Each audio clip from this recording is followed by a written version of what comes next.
Toy Story 5. A lot of people were skeptical about this movie when it was announced because, Toy Story 4 was already a perfect inclusion and ended up Woody's story really perfectly, and they already did it twice. So, people were really skeptical of Toy Story 5 if it should even exist at this point.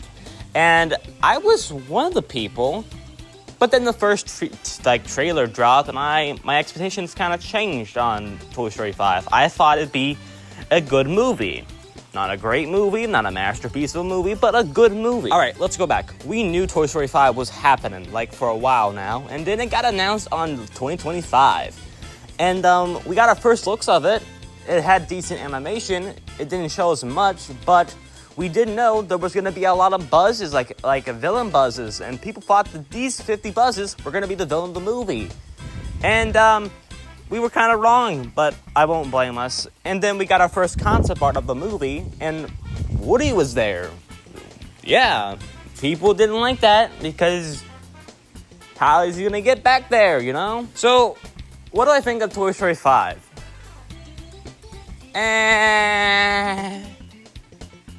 It was good. Good movie. I like it. But, it's honestly a step up from Toy Story 4, in my opinion. All right, let's get off with the plot so people know what's going to happen with this movie. Spoilers here. Let's begin. Alrighty, let's start off with the plot of the movie. So it opens up with this beach, and we are really confused because this isn't Toy Story. Why are we at a beach?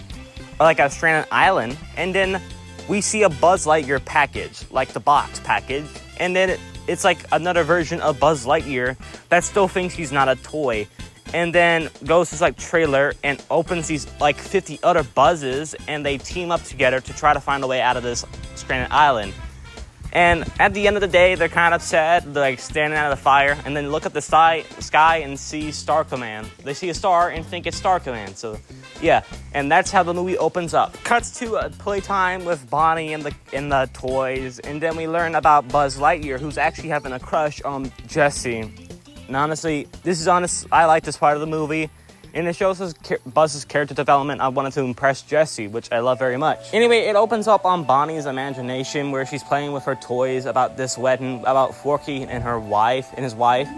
And honestly, I will admit the animation for the imagination stuff is actually good. I do love that Pixar was actually experimenting with their animation. I think they're gonna do a great job with Gato. Anyway, so there's a thought that Bonnie hasn't been actually making friends off of toys for a while, and Jessie discovers that the reason she's not making friends off of toys is because they're actually playing with tech, like tablets and stuff. And this makes Jessie kind of mad because that's not how you make friends. You're supposed to be friends with a toy, And then it turns out Bonnie's mom and dad actually ordered a lily pad and it arrived. So naturally the toys all panic and try to figure out how to stop this lily pad person.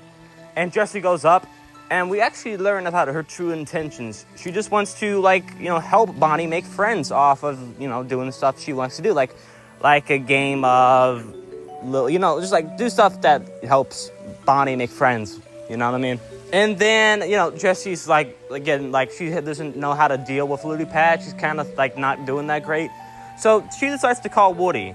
And this answers the question that people had in their minds when they first saw the trailer for this movie. How is Woody going to return? How is he going to return? Well, actually, Jessie has a walkie-talkie to talk to Woody. And apparently, Woody and Bo and the other guys back from Toy Story 4, like Ducky, Bunny, and Duke Kaboom, have been actually helping lost toys find their purpose and help them, honestly. Help lost toys. And it's pretty bad. And Woody actually knows about the, tablets taking over playtime. And Woody's being honest here. He honestly feels like tech is for everything. Honestly. And he actually believes that tech is for everything and toys are just for playtime. But after seeing Jessie kind of struggle for being a toy leader for the guys, Woody decides to go back to Bonnie's house and help. Okay, now some people really question about this plot twist, honestly, that Woody's gonna go back to Bonnie's house just to help these guys. But honestly, I had a thought in my mind when I first saw the trailer. My mind was that Woody was just gonna go back over there to just help Jesse and the gang for Bonnie and then go back to being a lost toy. That was my thought. I mean, let's be honest. Woody's arc was already completed after Toy Story 4, so it doesn't make that much of a sense to give him like another character arc. Honestly, I do feel like that Woody was kind of useless in this movie, but honestly, it was honestly so great to see him on screen, honestly. So back with Jesse and the gang, Jesse actually wants to go with Bonnie to these other kids' house to go play with them and try to figure out the tech stuff. So Jesse and Bullseye get packed up in this like suitcase and puts Buzz in charge. And everybody in the room with Buzz actually discovers that Buzz actually has a crush on Jesse. Woody arrives at the perfect time and actually gets used to where he is now, like in Bonnie's house. And things have changed, honestly. Woody and Buzz reunite, which honestly brought a tear to my eye. And honestly, Toy Story 5 fixes a lot of issues I had with Toy Story 4. They didn't make Buzz like stupid in this one. They made him not have like this inner voice type of character development. They actually made him like very smart as he usually is. And actually have great character development with Jesse. So Woody and Buzz try to reason with Lily Pad, telling her to stop doing all this like Lily Pad stuff with the other kids and making Bonnie more miserable. But then Lily Pad makes a notification to Bonnie's dad to bring all the toys to the garage. So Bonnie's dad does that, and Woody and Buzz panic and try to go save you guys. Back to Jesse and Bullseye. They are not at the kids' house they wanted to go to, but they actually get dropped off by this old grandma. And honestly, I love this scene a lot. Jesse and Bullseye arrive at Emily's house, or what it looks like to Jesse. Okay, again, but that's not where she wants to be. So Jesse and Bullseye escape, and they end up at this playhouse. You meet a lot of toys from Toy Story 4. And then while they're there at the playhouse, Jesse actually meets this character called Smarty Pants, who is a tech toy. And he's like a potty toy. So that means that Pixar has abilities to tell poop jokes. Yeah. Honestly, I like this character a lot. He's not annoying, and I do like him. But when Jesse first meets him, he's kind of like goo-goo crazy. His battery's low. So Jesse puts some new batteries in him, and he wants to free his friends. So Jesse does that, and we meet Snappy and this telephone tech toy. I forgot his name, I'm sorry. So there's a thought that the tech toys have never heard of playtime, apparently. And when Jesse plays with Blaze, the other kid that, Bonnie is meeting, they actually discovered what playtime is. I don't want to go over the plot too much, but I'm going to skip over some parts because it doesn't really matter. There are some imagination scenes where the tech toys actually play with Jesse and Bullseye, which is pretty cool. And back to Woody and Buzz. They're on the back of the van, and they arrive at Blaze's house, but then Woody gets captured by the 50 Buzzes. Yeah, and then ties him up and they threaten to kill Woody with a pig trying to kill Woody. But then Buzz explains that, being a toy is meant to bring children happy. And the Buzz has discovered that they are a toy, and they unfree Woody, which I feel bad for him. He was like dying trying to get out of there. Anyway, Jesse gets pissed at the other tech toys because of the playtime thing and messing everything up. And then she discovers that, she discovers a lunchbox that Emily left behind and realizes that Emily has a kid now.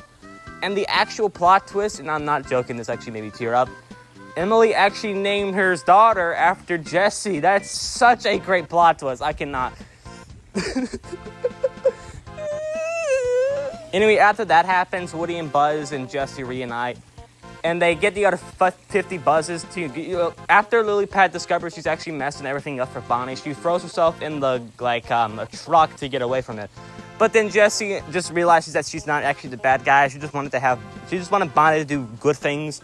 So Buzz and Woody and the other 50 Buzzes go back to save Lily Pad. And then after that happens, Lily Pad does a QR code on the other 50 Buzzes.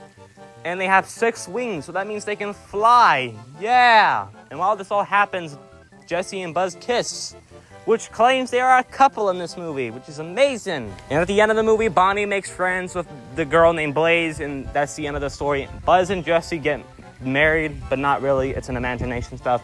And Woody leaves, as I predicted that he would just leave in the movie. Alrighty, let's go with some pros.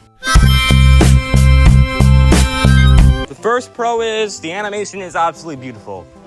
I love the animation very much.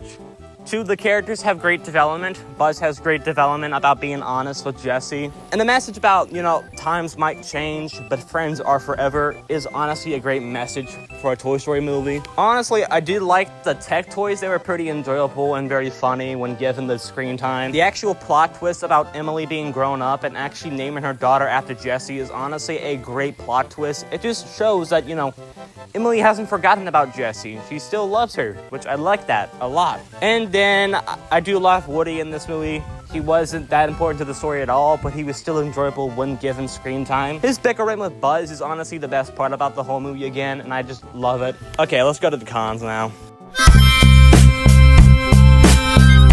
And look, while this movie is a big upgrade to Toy Story 4, which I do think is a little better than Toy Story 4, I think this is a little better than Toy Story 4. It still has a lot of problems. Like one, like all the side characters, like Mr. Potato Head and like even Forky are forgettable. Like easily forgettable. They don't even do anything to the story. They just play there for a joke. And then this movie has a lot of pacing problems. Like there's a lot going on. Like Jessie's at like Emily's house and like it cuts back to Woody and Buzz doing whatever. And like I don't even hate that. It's just like the pacing is just like bad, honestly. This movie does rehash a lot of the other Toy Stories. And I do think that bringing back Woody did kind of ruin his character arc in the fourth Toy Story movie, that you can live like all by yourself. But then they decided to bring him back for like, that just ruins the entire message of Toy Story 4, honestly. Most of people's complaints about this movie is that the conflict is kind of not that great. I honestly disagree. The conflict's pretty good. So that does it for today's video. Overall, Toy Story 5 is definitely a great Pixar movie and definitely a better movie than Toy Story 4. Like, Toy Story 4 wasn't even like a bad movie, honestly. It just has some problems that I didn't like. And Toy Story 5 does fix some of the problems, but still has problems. Overall, I don't know what Disney is going to do with this franchise. They're planning to do a sixth one and probably to finish out Bonnie's story, and I don't see why, but if they make it good, I'm going to watch it, okay? So overall, a good movie. And that does it for today's video. If you enjoyed today's video, don't forget to like, comment, and subscribe. My final video, before I go back to fucking hell, to school, it's going to be about how I'm going to school and how that's going to change the schedule for today's year. So, yeah, I'll see you there. And bye. I love you.